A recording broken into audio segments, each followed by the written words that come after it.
The movie begins exactly at the ending scene of its Part 1. The Losers Club's kids are noticed here who swear oath after defeating the Pennywise. They make a pact with each other, vowing to reunite and confront Pennywise should he return 27 years later. At that time, they will put it into death. Then the story after 27 years is shown. The festival is being celebrated in Derry Down. Here two boys are shown whom other boys were teasing. When those boys are leaving the festival to their house at night, other boys begin to trouble them. They start fighting with one another. While fighting, those community boys injure two friends badly. Lifting up one of the friends, they throw him into a river from a bridge. After the departure of those community boys, the other injured friend comes down the bridge in search of his friend. Coming down, he notices that his friend is in the hand of a clown at the opposite bank of river. At the first sight, that clown brings his teeth out, which are big and wild, and eats the flesh of his friend while biting. It is evident here that Pennywise has come back after 27 years. And the chain of killing others has also started by him. Now Mike is shown. Obviously he had grown up because 27 years had passed. Mike visits that river, hearing the news of the boy's death. He notices a pen statement with "Blood, come home," on the pillar.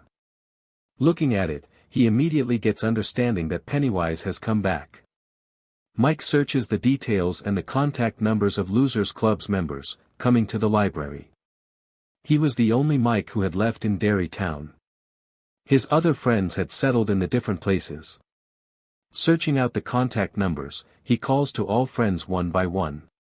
Mike calls Bill at first, who was a reputed writer now. In the beginning, he does not recognize Mike but later knows. Mike calls him for a meeting and Bill eventually agrees. Then Mike calls Ben, who was now a richest person.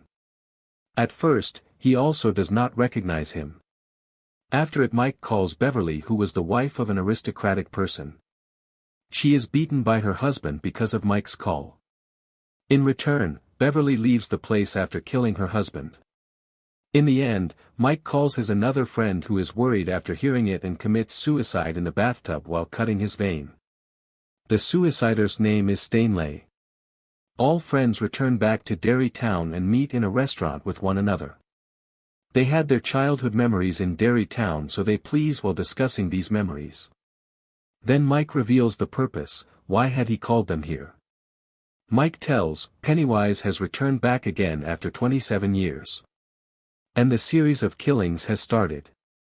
He says, they will fight Pennywise together because they had taken blood oath. They will kill him. All are frightened hearing it because no one was willing to confront Pennywise again. Then they open their fortune cookies, one by one. After a great discussion, fortune cookies' pieces of papers arrange a sentence. Stanley could not cut it. They are all worried, reading this message. Because they understand, there is something wrong. Something has happened with their friend Stanley. Coming out of the restaurant, Beverly calls Stanley. She comes to know about the death of Stanley. Because he has committed suicide. Knowing it, they are more horrified and begin to leave one by one. In the end, Mike convinces Bill to stay with him. Mike takes Bill to his residence, which was library. Taking Bill into his house, Mike drugs him while dissolving it into the water. Consequently, Bill starts visualizing. Mike shows him antique stoneware where they can imprison Pennywise. Mike reveals to Bill that Pennywise was imprisoned in this antique stoneware by an American tribe in the 18C, who had performed a ritual. He had met with that tribe and also stolen their antique stoneware in order to imprison Pennywise in it. Bill is able to visualize what happened with Mike. At last, he agrees. On the other side, Beverly tells Ben in a hotel that she has nightmares about her dying friends. She also tells, she had already dreamt about Stanley as he will die, committing suicide. They think, they will be dead as such one by one as Beverly has dreamt if they don't kill Pennywise. At last, they also agree to be with Mike. Mike and Bill also come there. And all friends plan to end Pennywise, getting together. Mike informs them, they will have to perform a ritual to end Pennywise. They will have to bring all past connected things in this ritual so that they may end Pennywise after burning those items. And they will perform it using antique stoneware.